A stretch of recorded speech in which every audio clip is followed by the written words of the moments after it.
Hello, we are here on All Star Sport, and today we are going to talk about the playoffs. So, what do you think of the Pacers-Cavs series? Well, going into today, I was concerned because the Cavs barely eked out a win with LeBron's monstrous performance.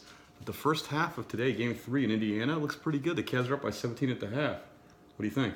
I think the Cavs, they just need to play better because their young guys are getting too much expectations. Like, before they were here, and they don't have a lot of experience, with Larry Nance Jr. and Rodney Hood and Jordan Clarkson. They don't have a lot of experience with those guys, so the playoffs might be a little harder for the young guys to adjust, but they are going to win this first round and tonight's game. You think LeBron's getting frustrated with the young guys not pulling their weight, or you think he's okay so far?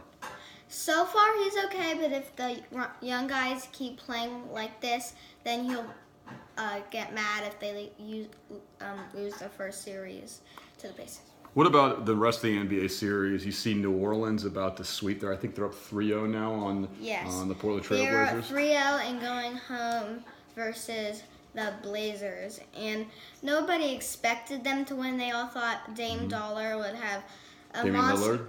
He would have a monstrous performance, and he would sweep the Pelicans or get them in 5 games. But so far, it's just turned out to be the opposite. Okay, let's move over to football. The NFL draft is coming up next Thursday, right? Yes. The Cleveland Browns have the 1 and 4 pick.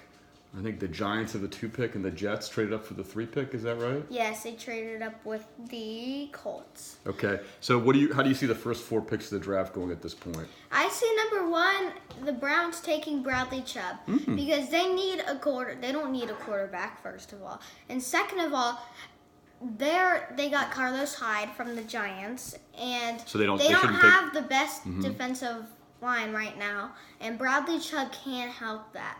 And at number 2, I'm seeing Josh Rosen to the Giants because they need a quarterback, and they need somebody that can be explosive and help this team, and that can throw screen passes. Number 3, I see them taking the New York Jets taking Josh Allen because they need to throw downfield passes, and they need to get into the end zone more coming off of terrible seasons.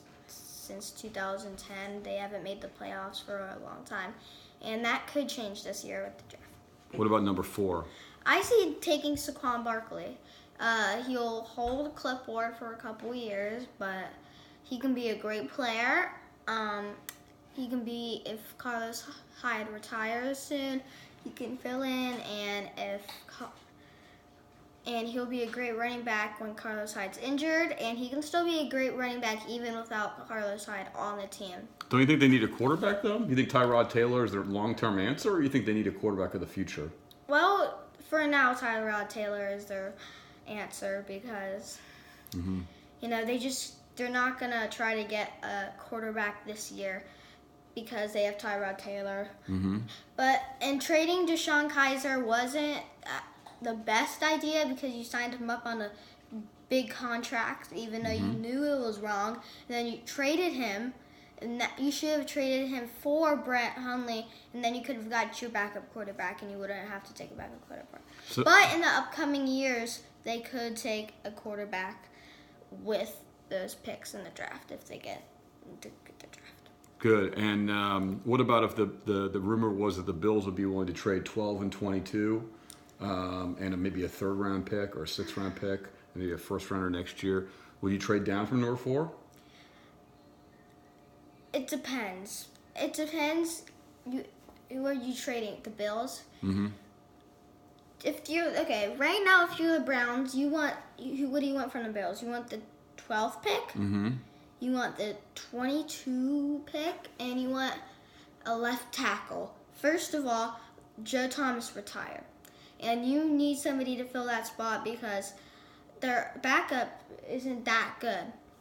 And that's why, because if you get a left tackle, you can block for Tyrod Taylor. And if you block for Tyrod Taylor, he can throw great passes, and they can win this.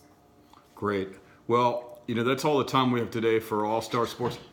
Oh, we got to add a little bonus section for Major League Baseball, MLB. Gabe, any comments on how the season's going so far? The most surprising team so far winning is probably the Red Sox. They've done a great job. They're 15-3, and their bullpen's doing great.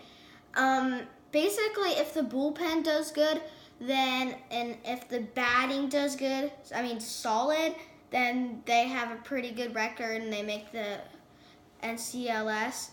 But then the Yankees are doing terrible because of Giancarlo Stanton. He's their no-4 hitter, but he's gone 0 for 5 with 5 strikeouts in a lot of games. So they need to keep that up. And the Reds, they need to get a better bullpen, and they need to get better hitting. They need to get a lot better. What do you think of the decision to fire their manager and replace him with Jim Riggleman? Brian Price was replaced by Jim Riggleman this week. Do you support it? Do you think it's a good idea, a bad idea? Is it the manager's fault that they've been losing? So far, I think it's a good idea, but then if they start losing games, and if they only win like 70 games, 75 games this year, then it wasn't the right decision. But he's a great manager, and Brian Price is a great manager, but he just didn't make some good decisions with his picks and with the trades and stuff like that. Great. But I'm saying he could be their long-term manager if they get that deal done. Great. We want to thank our sponsors today, Nike and Budweiser. And we'd also like to say thanks to our host, Gabe Herman. Gabe, thanks for being here. Gabe, you want to sign us out? Yes. Tune in next week on ABC for All-Star Sports. We will be talking about a lot of stuff. Wait till next week, folks. Bye-bye. Thanks for coming. Thanks.